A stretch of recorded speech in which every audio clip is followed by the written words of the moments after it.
Welcome back to the Florida Band Podcast, everybody. We have a special guest today, Dr. Jim Drayton.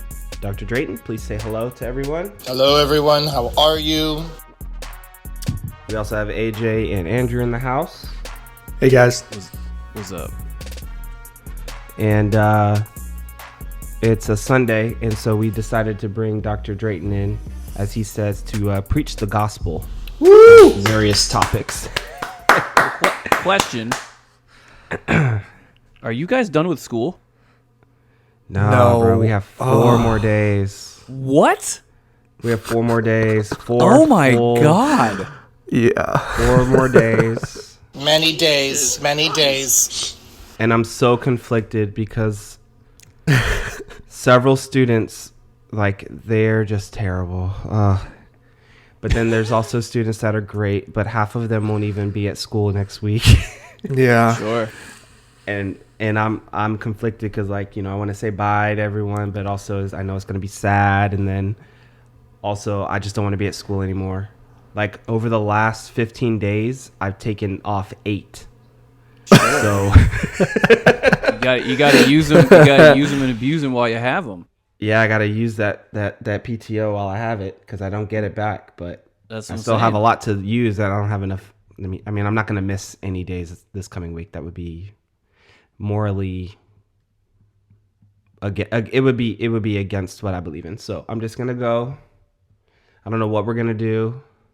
We got to think of some activities. Bring a Switch in, dude. Bring your Switch in. I could bring the Switch in. Yeah, bring your Switch in. I got to think about it. Tell the kids to bring their Joy-Cons and stuff, and you can do 8-person Smash and all that stuff. Freaking, because I've been on summer. We ended on Monday, and so I lost track of time yesterday. Yesterday was Saturday. I thought it was a Thursday. That's terrible. I love that. I love losing track of what day it is. Oh, it was so good. I didn't do anything for the past 4 days. Marissa and my mom have made the joke. They call me she calls me Captain Inertia, in that I'm a product of, if I keep moving, I'm never gonna stop moving. But once I stop moving, you can't get me started again. And I sat on that couch for 4 days straight, losing track of all time. It was crazy. So not to brag, but anyway. No, and I know you've been really diving into Tears of the Kingdom. You have 100%. Probably 100 hours now, don't you? Yeah, by now. Yeah, on Tuesday I had 45, and now I'm at 114. Oh my God. Goodness. AJ, I don't know if you know, but I beat the game Friday night. Damn. And Andrew beat it 1 or 2 days before. I beat it Thursday morning. Yeah. I've been really slacking then. Really slacking. I'm taking my time. It's so good. But we'll talk about that on another episode. Yes, we will. What is this game you all speak of? I don't have time for games. How do you all have time for games? Because you're a real adult and we are man children. But Oh, I see. So speaking of a real adult, why don't you go ahead and introduce yourself and let the audience know a little bit about you and how you're related to us. Well, I ended up in Florida because I received a fellowship at the University of Miami, a Mancini Fellowship and a teaching assistantship. So that's how I ended up here. I know all of you because I work at your schools as a clinician. I'm also the instructor of oboe at Florida International University and where else do I teach? New World School of the Arts. And then I ended up in Broward because one of the oboe clinicians that was here decided to venture into other things. So I kind of took over their work, and I started with Edgar Rubio and then just branched out into all the other schools. Now you're building this Broward County oboe army. Oh yeah, we're getting there. We're getting there with it. Pretty soon it'll be taken over. And you also perform a lot in the area. Yeah, I do. So if I'm not teaching at a school, I'm in a rehearsal or a recording session or something, or a rehearsal or a concert or something. So it's a very, very Therefore, busy life. no time for games. No time for games. And then you add reed making on top of it. Then it's definitely no time for games. I saw your post about making reads for some online stores. Yeah, I think I might want to do that this summer just to pass the time, because I don't like to stop, even though everyone around me tells me I should just take a break. I mean, I thought going Wednesday to see Grace Jones was a break, and people looked at me like, you were up and back from New York in one day and back to work on Thursday night teaching. And I'm like, well, gotta do it. The children need it, so they need the help, so... Well, what? Okay. Well, you still have students like coming up in a week or so, or this week? What's going on? Or this week? No, I still have my private studio still keeps going. So that through the summer. How big is your studio? How big is my studio? I have about outside of your clinician work. Outside of my clinician work, I have about 20 to 25 students. Oh, wow. Yeah, Cool. I have a lot of oboes that I have I would say about 15 of them are every week, and then the other 10 are about maybe every other week, or they come like once a month just to make sure they have reads and that they're doing their stuff right. So, yeah, it's good. And that doesn't include the university students or the New World School of the Arts students. So that's another number. So that would add more into it. And then gigging on top of that. And then gigging on top of that, and then making reads on top of that. Yeah, he's got no time for games. Well, I have to also go to the gym. Oh my gosh, yes. I have to go to the gym. And I just switched gyms. You have to get your squat workout. I got to get those squats in. I've got to get, those compound movements in. Working out has just been the biggest stress relief that I've found. It's been great. It clears your head. It makes you feel good. So it's great. All right, Jim. So, what topic would you like to discuss first? We mentioned several before we started recording. Let's just dive right into pass-offs. I love pass-offs. Okay. What? Because What do you we love talked about about them? it extensively on here, but like, yeah, I guess what from do the you like about clinician- them, and why do they work? I guess I'll talk about it from the clinician perspective and how beneficial it is for a clinician walking in to a band or an orchestra or even a choral program. The thing I like about it just creates a structure of skill sets that you're teaching. You don't have to guess. You know that here is everything laid out, and if I need to add something else to it, I can, but this is the formula. And also, then the kids don't tell me, oh, well, Mr. Gordon says we should be doing this, and even though I think you should be doing this, there's none of that. It's just very laid out. Everything's clearly laid out. And for the most part, all of the pass-offs line up with all the skill sets I would want to teach anyway. So it kind of gives me a great framework to build from and add more information to it. So everyone's on the same page and everyone's happy. Awesome. Yeah. No. Is there so you use this, obviously we're not just like, this is going to kind of deviate from pass offs, but it'll tie back in. So you use pass offs when you go to Christian's band room at West Glades. Yes. And then you use pass offs when you go to AJ's room. Do you when you go to another band program, do you take the pass offs with you as a framework, or have you adopted them into your own curriculum, or do you obviously do you cater to what if the other band programs that you work with have a plan, you use their plan, or do you use your own plan? What's your kind of base curriculum? Great question. If there are band teachers that have a very established set of what they want, then of course we just use that. I use pass-offs in my own system in my own lessons now with it, because I'm like, okay, this is what I need to use. This is what I know will work. So I use it in the lessons with the kids now in middle school. It's great. But if the band director doesn't really have a system, they just say, come in and work with the kids and make them better. Then I'm going to use the pass-off system with them, because I know all the skill sets of what the kids really do need and what they don't need. So I know what numbers I can skip over in a book, because I know multiple books now from being at all the different schools. But I know the basic skill sets that they need. So I'm very fortunate to have learned this pass-off system, because it's just made teaching basic skills really easy. There's no fight with the kids. It's like, we're doing this because your band director has said it, and I also know that you need to do this.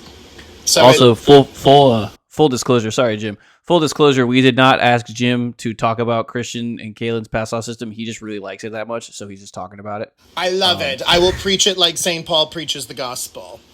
I love the pass-off system. It just takes all the guessing work out of working with a middle school student, with a beginning oboe student. That's so cool. I dig it. Oh, I'm sorry. No, go ahead. Go ahead, please. Yeah, how you've mentioned that you might add this or that. Considering that the pass-off systems, while certain levels do have on each level there are specific things that go towards each individual or like each instrument family. What are some pass-offs that on different levels that you can think of off the top of your head that you have added in to specifically boost the double reed student? Well, I think one of the things that I've added in is just working with the read alone first. That wasn't on the pass-off sheet, but I know that's something that the student needs to be able to do right away. I've seen it on other instruments where you have to be able to like buzz on a mouthpiece and keep the pitch constant, right? Not having it buzz all over the place. It's the same thing on an oboe reed. We want to keep the pitch of the oboe reed at a C, and you want to be able to keep that pitch constant. So I've added that into it. So that's at the very beginning. And I really like that, because I can also teach the students how to tongue without having to start and stop. I can do that right away, and I've got that skill set done. Right. That's actually something I'm going to add, is articulating on the mouthpiece on level 0. I was thinking about that because we've talked about how we all teach articulation at the very beginning of the year, but making it a pass off just makes it that much easier. Yeah, I think so. It's because then they know they have to do it. If you have to do this, and it's a basic skill everyone needs to be able to do. And you don't think of it right away with the kids. It's like, you want to get the instruments together and put the mouthpiece in and put the stuff in and get them going right away. But if you just take that little extra step to do that, then you've already solved so many issues especially on oboe. Well, especially on the oboe, but on any instrument. How many times do you hear flutes just like stopping and starting between each note in a beginning band program? It can be like, oh my gosh. But I think that's a really good thing to do for level 0. The other thing that I've really added in on the pass-offs is I do a lot more rhythm than I ever thought I would, because I thought, I can count, but you don't stop and think, oh, well, actually, I need to drill this rhythm a lot more than I think I should have done. So that's one of the things that I really like, that I've also kind of expanded on in the pass-off system of theirs. I've added a lot more rhythmic exercises to it. And now the kids can sight read a lot better than before. Christian, any questions about it? Like in terms of how he goes about it? I mean, I'm sure you guys know because he works for you, but like. No, I like knowing what you've been adding. That would have been awesome to talk about sooner. But well, we can incorporate it next year. I mean, it's never too late. but that's very cool. Never. And I can attest that our oboes, you know, the ones that take it seriously at least, are strong sight readers. So, and you know, sight reading is already on the on each pass off level. Sure. And yeah, the rhythmic component. I remember the pass offs used to not have any rhythm exercises whatsoever. And adding them in has made such a huge difference. Yeah,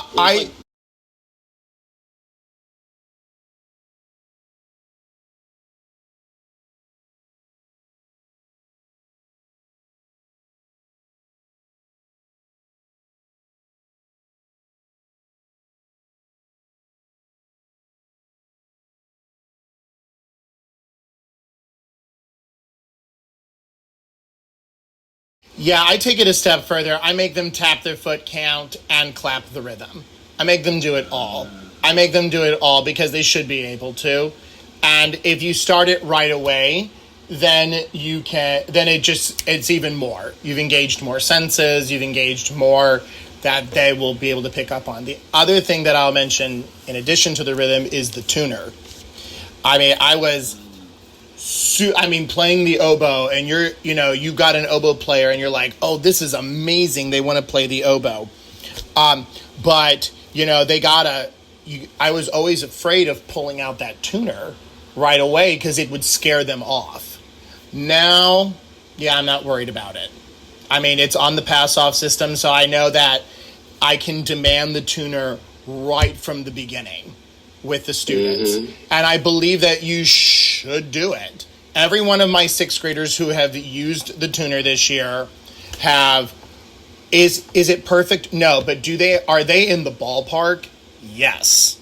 I mean, they have a good characteristic sound, as Christian's Passoff has said. They have a pretty decent characteristic of sound. They know when something is out. They know when they're like, that's not that note. And I think for woodwind, I mean, not just oboe, but woodwinds in general, we don't pull the tuner out fast enough. You know, with brass, you say, you bang a note on a piano, and it's like, there's the fingering, now match. So, and then you have to have that reference right away. With woodwind pedagogy in the beginning, it's kind of like, okay, here's the finger, blow. It should pop out. And that's not always the case, because I'm sure you all have had, any woodwind, not just oboe, they play a note and it's a half step flat or it's a half step sharp, and you're just kind of like, oh my God.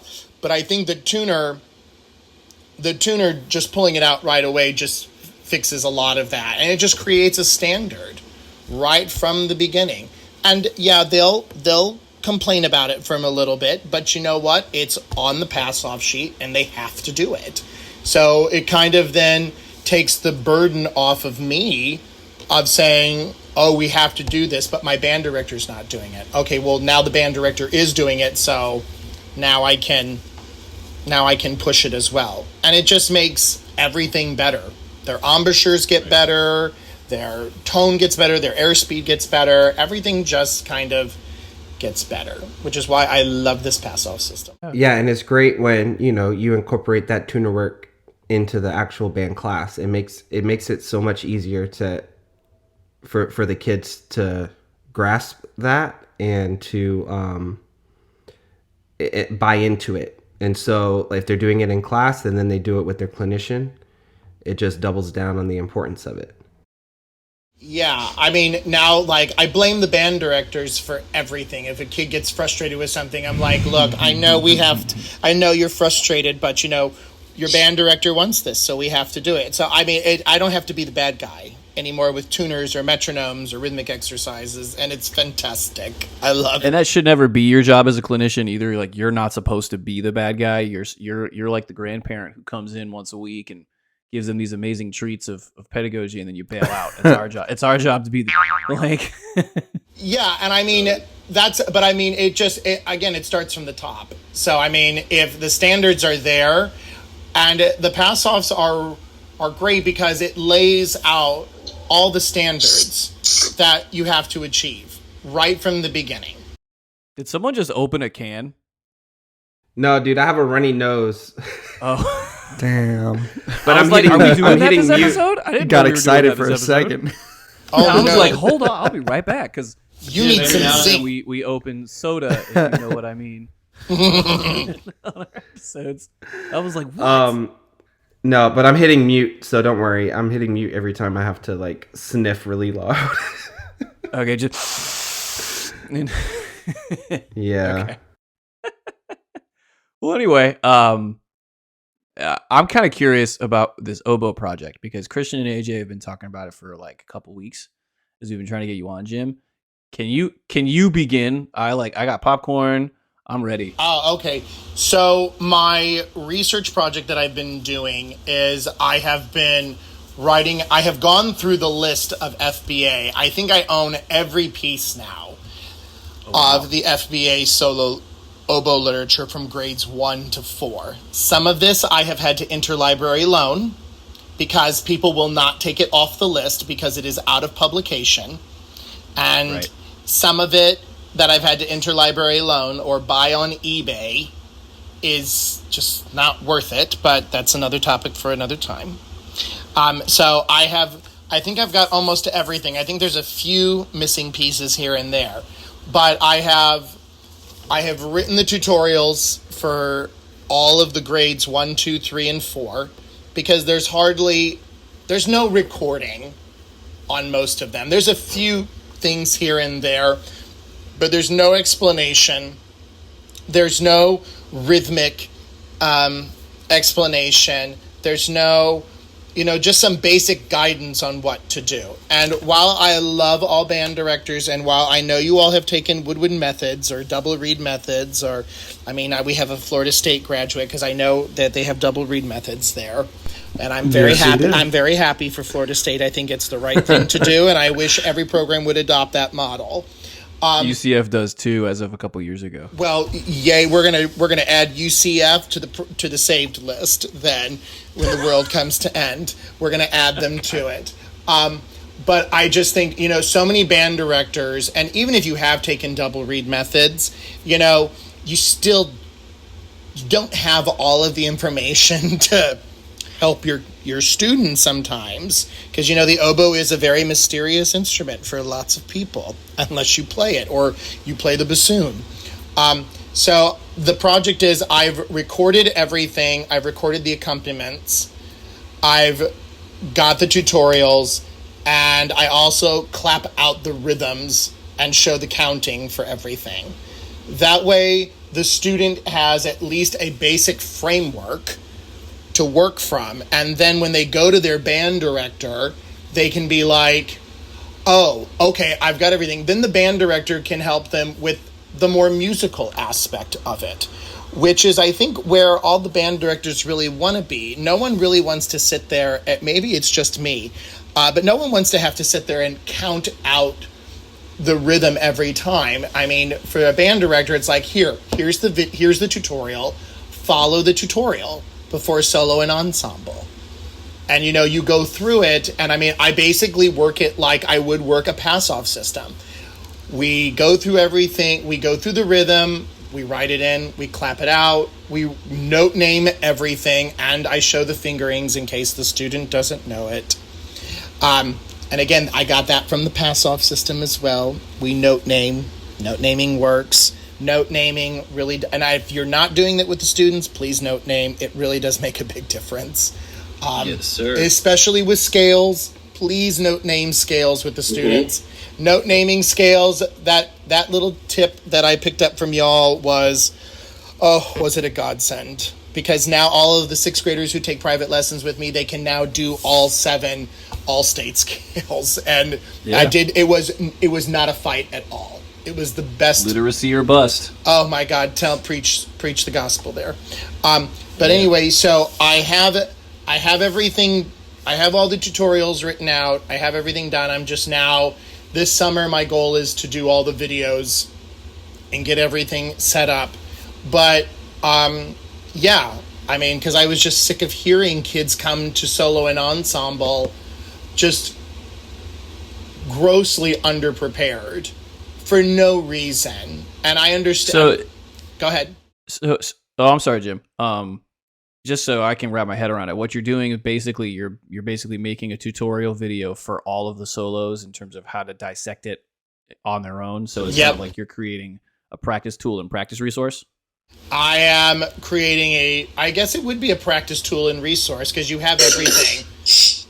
You have everything right there, and I break it down pretty easily for the students, so we work on one section at a time in the counting, so that so the students have it. I did it because that way my students would have it as well, so they wouldn't come in during the week and be like, oh, I didn't understand this. I'm like, well, here's the tutorial. That way they could learn the music faster. Even though I will say, the pass-off systems really did help the students learn their solo repertoire very quickly, because they had the skill sets built that it prepared them to do it.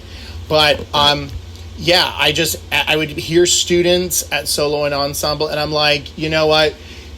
I know you may not be able to afford lessons because you may not be able to, and I know your band director may not have all the tips and tricks on how to play the oboe, but here's some guidance on what to do, so that you can have a very successful solo and ensemble experience and present a very high quality product.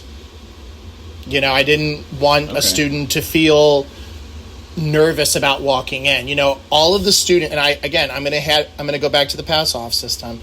All of the students that had the pass-off system and did exactly what we said to do through the system, they were all super prepared for solo and ensemble. I didn't see one kid get nervous.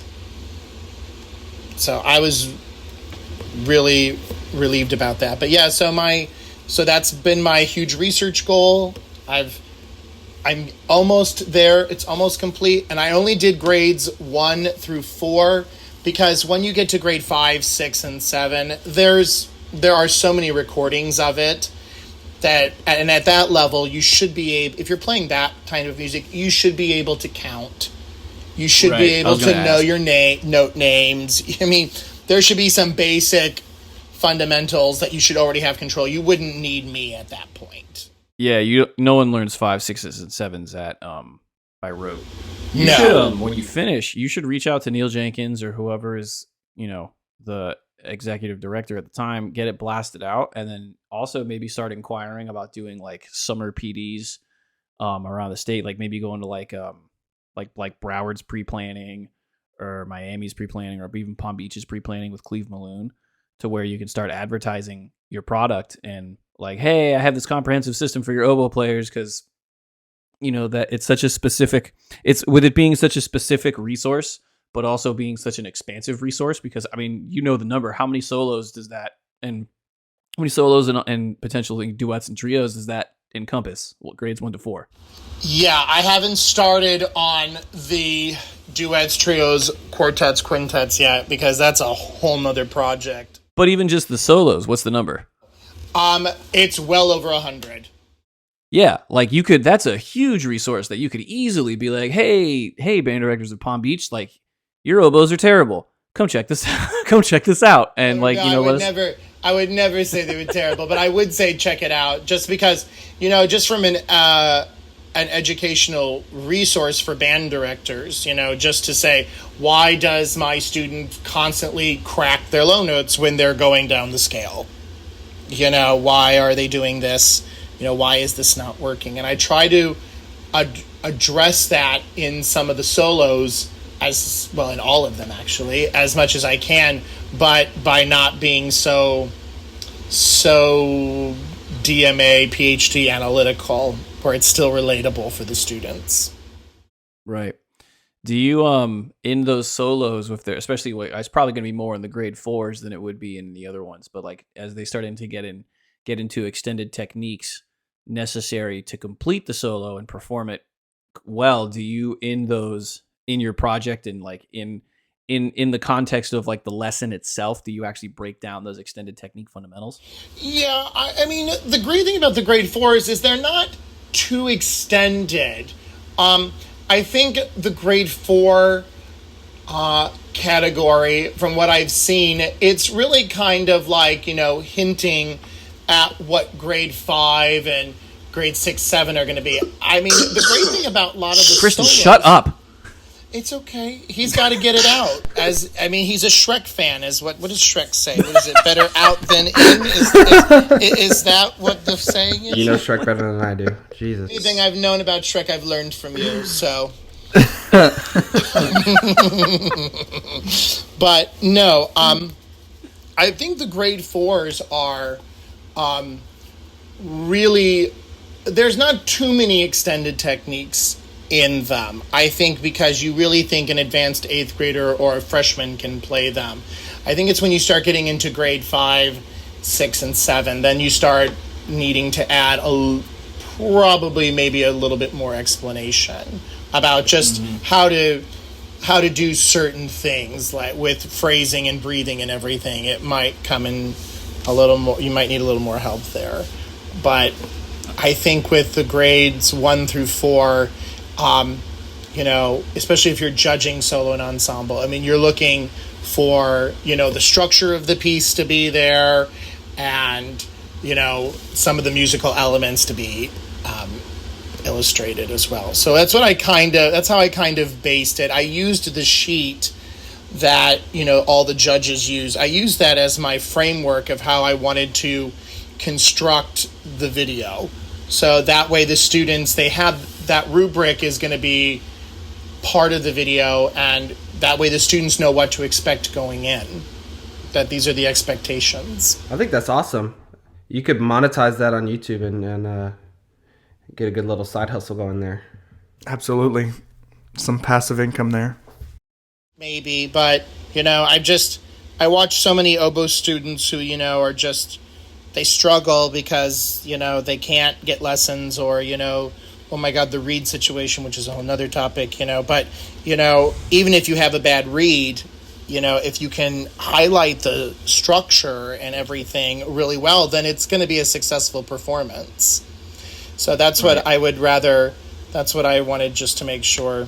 That's why, I keep building my oboe army. But yeah, go ahead. It's such a good experience because, for example, the only thing that I can think of that is even from another private teacher around the state that is even remotely close to this kind of resource would be Dunwoody Merville on trombone, but he only specifically really does it for the all-state etudes for trombone and euphonium. But this is it's the closest thing I can think of. And even that alone has made him wildly popular and wildly successful in the Florida circle because it's such a great resource. Whereas if you could throw this out there, people, especially people in more rural counties who don't have access to private lessons, but, want oboes, if you go to Polk County or Pasco or Hernando or St. John's, all the way up in the corners of the county, and you go to Pensacola, where you have all these people who don't have access to private lessons, it's exactly what you were saying. It could be a huge resource. Money making aside, it's a great way to promote and build the oboe culture and double reed culture in the state of Florida, with the side effect being, your own brand increases and it helps with your own marketing for your own individual musicianship. Speaking on the All-State, I record the All-State etudes and give explanations of them every year. I do it every year. So, I've been doing that for a while now, and I know people who have used it and done very well, and they've made All-State, which is great. We got to plug you in more, man. That's awesome. Well, I don't want it to come across that Florida doesn't have a good double reed culture, because it really does. There are some fantastic double reed players in Florida all over the state. Here in South Florida, we have some. I can think of Amy Collins up in Tampa. I can think of the Orlando Philharmonic oboes are very good. You have Judy Christie over in Naples. You've got some amazing people, great teachers, great educators who are also great performers all over the state. There are resources all over. I also did it because I was going through the list, and kids would bring me solos, and I was just kind of what are you bringing me? What is this solo that you picked. And I really hope that, after once it's all done, people review the list and be like, yeah, I think we need to take this off, or how is this a grade 1 solo? There's one grade 1 solo at Ask the Oboe. It's in 6/4 time, and it plays a low B flat. Now, I don't know how many of you teach 6/4 in your band rooms, and you're expecting the oboe to play a low B flat. Low B flat? Definitely not. 6/4? I don't think it's appropriate for grade 1, but you could do it. And in fact, that might be a good segue into the third topic we wanted to discuss today, which was the Habits for Successful Beginning Band Musician book. Oh, I love this book. Because I know that they introduced the 6/4 time signature rather early in that book. And you said you love that book. So none of us actually currently use that book in our programs, but you must use it other places. Can you tell us what you like about that book? I love this book. Everyone needs to get onto this book, in my humble opinion. And again, I'm not plugging the book for the authors. I've never met them. I don't know them. They don't know me. But this book is great. I think the book cuts through all the bull relatively quickly. It gets you what you need to do, what you need to know right up front and to the point. So then you can start playing music, because that's the goal of all the band programs. The kids want to play music, and and I'm not saying the other books are bad. I'm not saying that at all. I just think these two authors recognize that there was a culture shift in learning. It was more about the learning now, and I've seen it with my own students. It's not about, being creative and just enjoying every little moment in it. It's like, why do I need to know this? How do I need to know this? And what does this do for me? There is this matter of fact, get to the point quickly in learning. I love that because I am that kind of person. So I love that the students are very much like that nowadays. Maybe it's just my students who are like this, but all the band programs I work in, and I work in quite a few of them in Broward. Everybody is like, okay, why do I need to know this? How does this affect me? And the book does that. The book it lays everything out, and it gets you going really quickly. Like the 6th graders who used this book can now count beautifully, and they can do the 7 major scales for all state. They can do it only 1 octave now, but now I can teach my incoming 7th graders, I can teach the upper octaves. Yeah, it's a good foundation. I think it's 6 scales in the actual book, but I mean, adding one more to that is, cake. Whichever one they leave out, it's the big deal. I have to add D flat. But the other thing that I like about this book, and I'll just speak about it from an oboe perspective, is that it introduces this left E flat right away. It doesn't sugarcoat it. It throws you into the fires, and you got to do it. And at first I was very shocked at this, but then I'm like, oh no, I really like this. And they use it a lot. They use a lot of those skills that you just don't like doing, but they push it, and they make you do it, and they make you use those fingerings that you don't like using. And it's great. And no one's complaining about it because the students know that they have to do it. And I'm like, but it's also they don't know any better because they're a 6th grader and they've never touched oboe before. So if you say, "Hey, this is the thing that we do," they go, "Oh, okay," they'll just do it. Absolutely, it's fantastic. It really is. I mean, I can't say.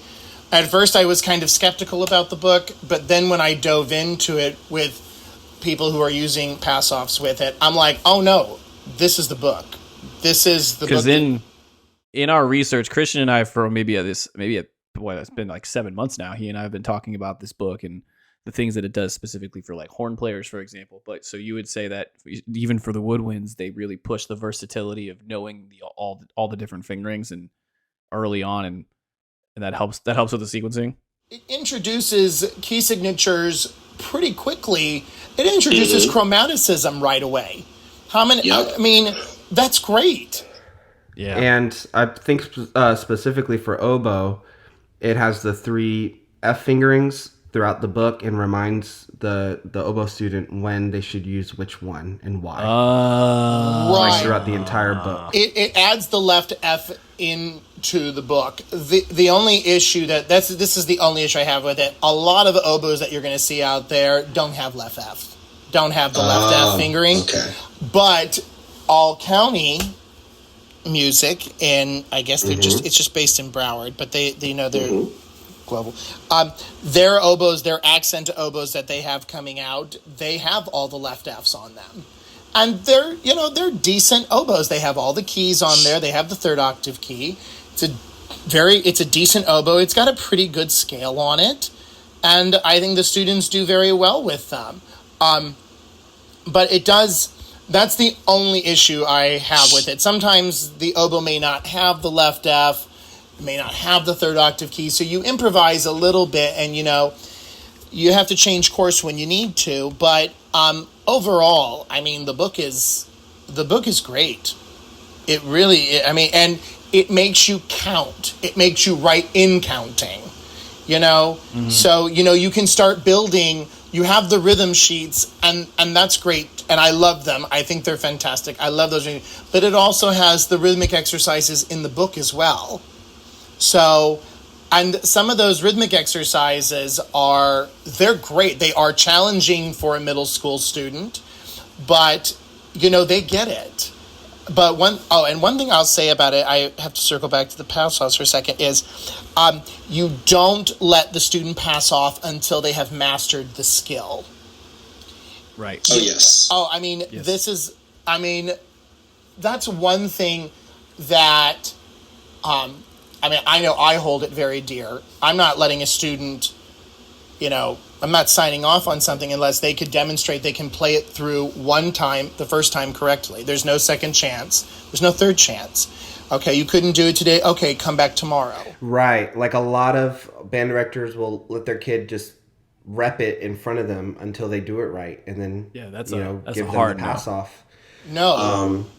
Yeah, that's not mastery. Nope. Did they practice? Yeah, that's great, but you give them feedback, they apply the feedback, come back again later and show that they've mastered it. Yeah, that's show the effort. Yeah, and I do like that's one thing in the book that is great because it introduces so many great skills right away. And then the kids, once they have the mastery of it, then they start moving around the oboe really quickly. And the finger combinations are less awkward. Just as a disclaimer, the oboe is a very awkward instrument to play. It's not a natural feeling instrument. The thing is awkward. It's not as awkward as maybe the bassoon, but it's an awkward instrument. It's not a natural feeling instrument. For some of us, I picked up an oboe and went to town.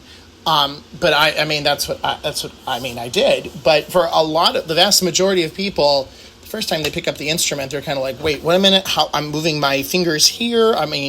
It's just the key combinations can be weird sometimes, but I like the book a lot. I can't say enough about how much that book has revolutionized my middle school students.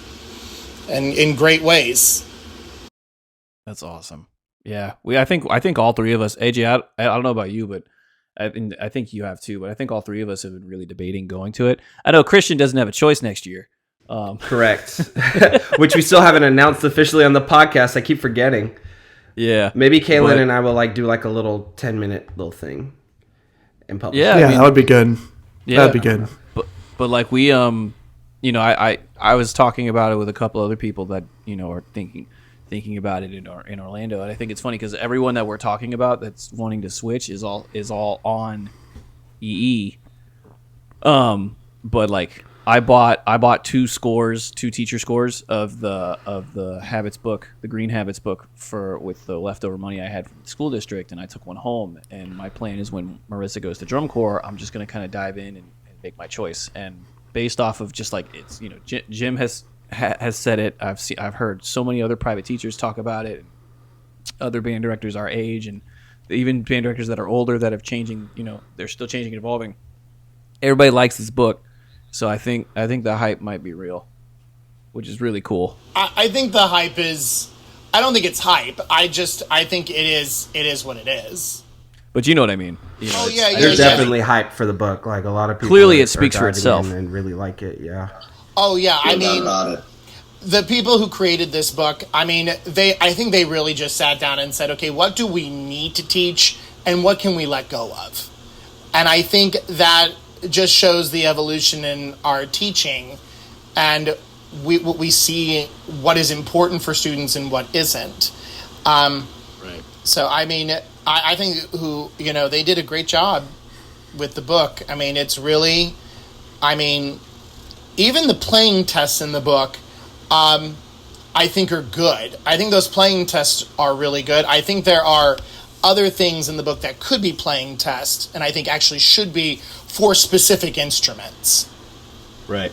So I think that, but other than that, I can't say enough of how much I like the book, and I think band directors need to really move to it. I wish they'd make a book too. I'm sure it's on its way. I hope it is, because it is. Oh, wonderful! Book 2 is coming for year 1.5 through 3, and then also a rhythm book is coming apparently. Oh, fantastic! Because Christian will be testing it. Fantastic. When you get it, let me know, because the only thing I will say about, I guess it'll be in book 2, I hope, that they get more into 6/8 and into more of the complicated key Complex signatures. So yes, I'm sure they will. I can't wait, because it's just can't say enough about the book. Yeah, I mean, there's so much to talk about in terms of like how we can dive into what. Like I think clearly an episode on the book series itself is coming. I think all three of us need to study the scores a little bit more, so we can kind of dive into it. If not potentially getting some people on here that are a little bit more familiar with the book to be able to speak about it themselves. But I think it's such a great testimony coming from such a specific instrument, because there are so many books out there and book series out there that all of them are good and all of them serve their merits. But I mean, Jim, from your experience, are there any books that are as friendly to the oboe as this one that you've seen? And I'm sure all of them are friendly to some degree, but like this is probably one of the more friendly ones that you've seen. Look, I think all the beginning band books are friendly to all the instruments. I think that's the goal, is that they have a friendly approach to them so that you continue playing and you keep going. I don't know. I don't want to say I'm enamored, because I really do like this book so much. But this book reminds me of the old military band tutors that used to come out of like the French conservatory methods, when they're trying to get people to play the instruments quickly for the bands. So I really do. That's why I like this book, because it kind of has that flavor to it a little bit. But I don't know. I think, when it's a beginning band book, I think this book is the friendliest to the oboe, because it demands you have the skills. I think it's a truth. I mean, that's why I think it's so friendly, because it puts all the skills you need there on the table, and it's like, let's master these skills so we can go play, concert music. So we're not like bogged down in Twinkle Twinkle Little Star. So it's less about the songs, and it's more about the instrument itself to get to the goal a little bit faster. Right, and that's why I think the book lends. It's more about the individual fundamental skills of each instrument, and then you use the songs basically as an assessment tool. Right. I mean, I dig it. That's why I like the book so much, because it is so skill driven, and it makes it so much easier than to when we're going into the instruments and you're working on those skills, then it's like, okay, here's the skill we're working on now. Let's talk about more instrument specific how we achieve this skill. Like what happens when we're going into the upper octave on the oboe? What do we have to do?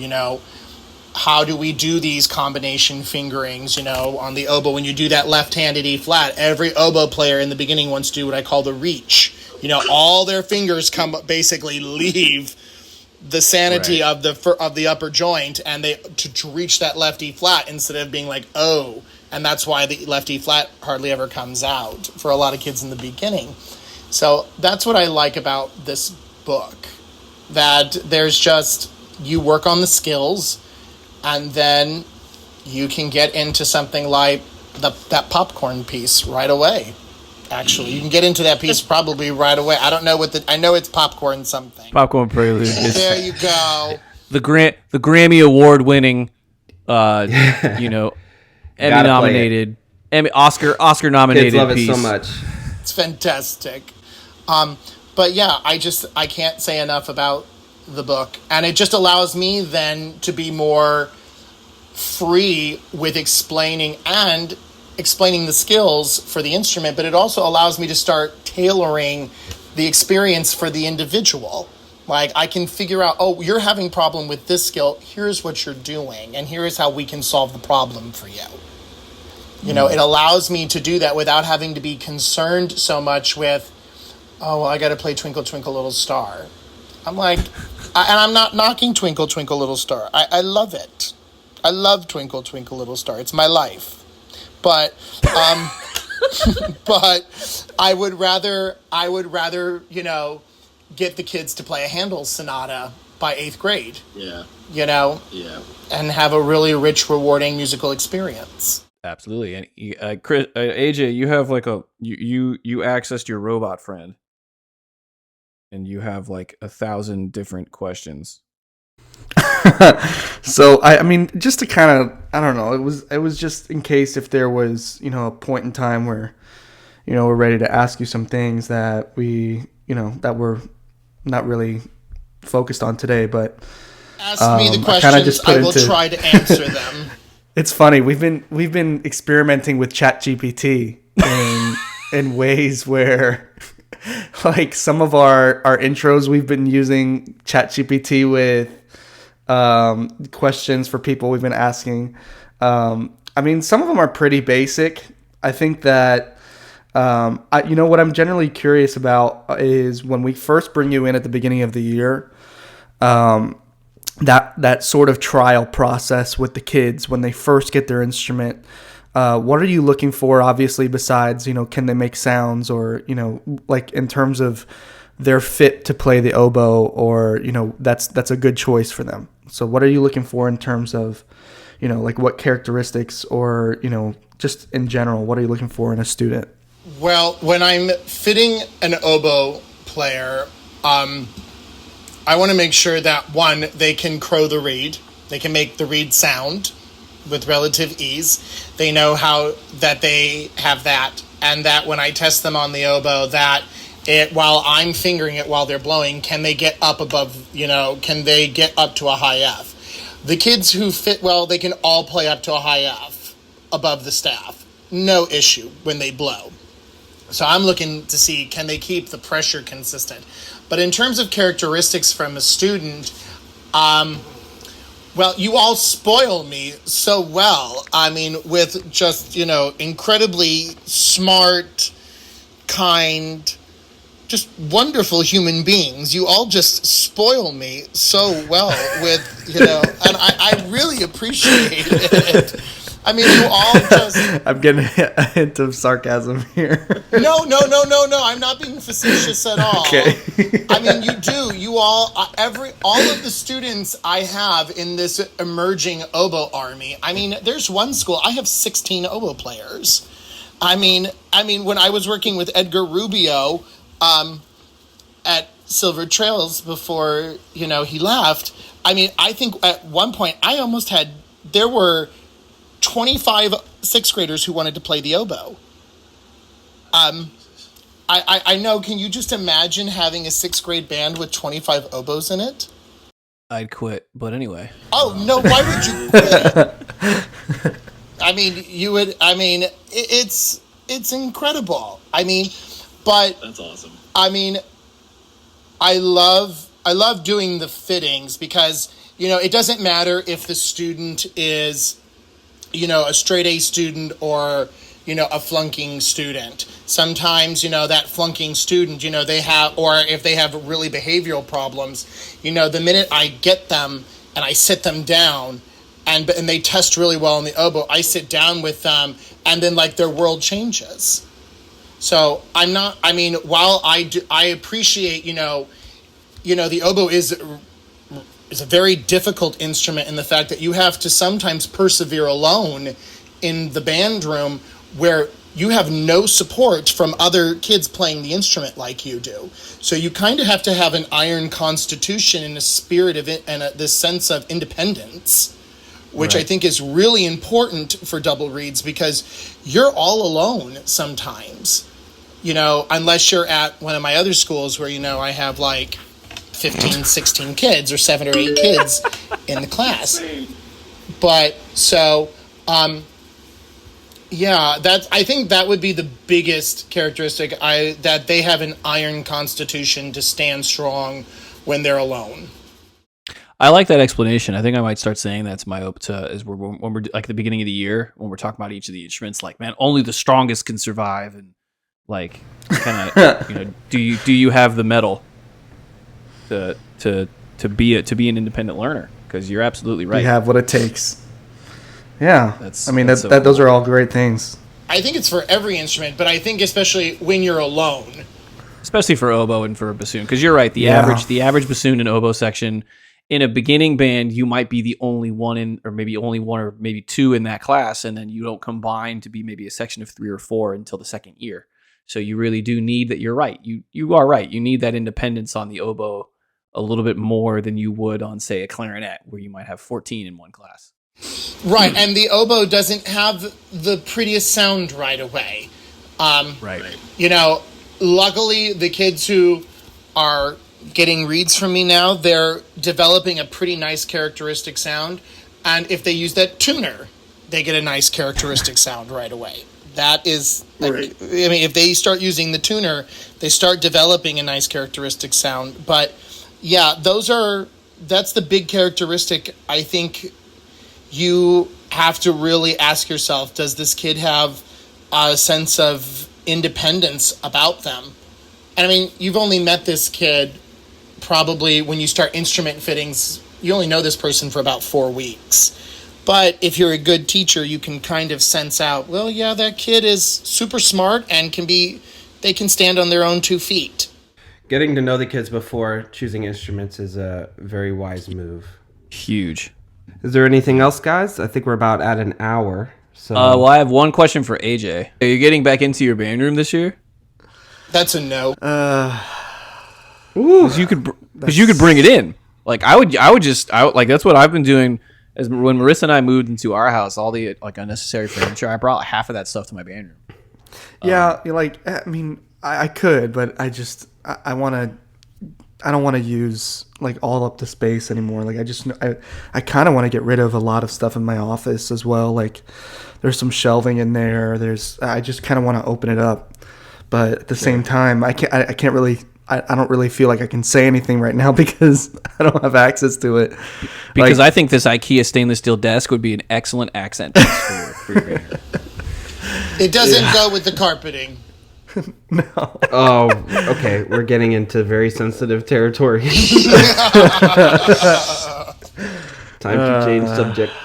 Yeah. I just had. All right, Christian, go ahead. Well, Dr. Drayton, it's been a pleasure. Thank you so much for your enthusiasm and for being our only listener. We really appreciate it. I love being a listener. I love listening to these podcasts. Oh God. I listen to your podcast when I'm doing a shoulder day. Shoulders are not necessarily my best day in the gym, so this kind of gives me a laugh while I'm getting through the shoulder workout. Oh, good. Wonderful. Good to know. God Awesome. bless. Oh, and can people reach out to you for a workout plan? Is that something you offer? I do not offer. If it's for the oboe, yes, I will help you work out the oboe. But a workout plan. Oh no. I do not have a PhD in exercise science. I will not be responsible if someone hurts themselves in the gym. Got it. All right, everyone. This has been the Florida Band Podcast with Dr. Jim Drayton. Everybody take care, be well. We'll see you on the next one. Thank you. See ya. Bye, guys. All right.